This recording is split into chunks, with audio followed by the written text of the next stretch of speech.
All right, so another way we can use our equity is through renovations. So in this video on our wealth building series, we're going to talk to you a little bit about renovating your home and using the equity you have in your existing home to renovate. Well, let's get to it.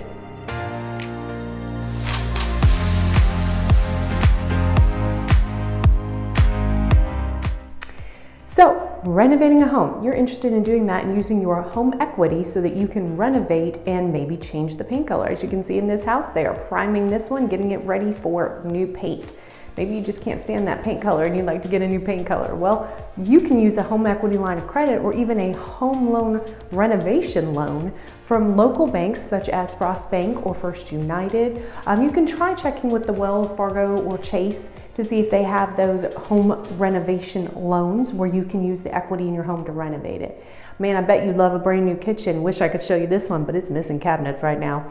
And I bet you would love new flooring even. So this one doesn't have any flooring yet. See, we need flooring in this one. So all of those things you can accomplish through a home equity line of credit. But hey, the first thing is you got to figure out how much home equity do you have, and can we invest that equity into some kind of renovation project in our house?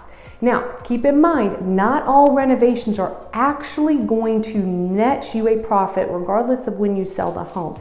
So we do have a resource for you that kind of shows you what are the most bang for your buck renovations that you want to do. Just right off the cuff, we're going to say master bathroom, we're going to say kitchen. No beating that one. People want new updated master bathrooms and kitchens. But we do have a full list for you on things that would be great renovations to do.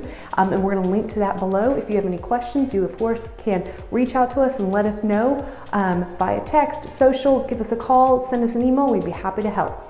All right, that's our wealth building series tip on home renovations. Thank you.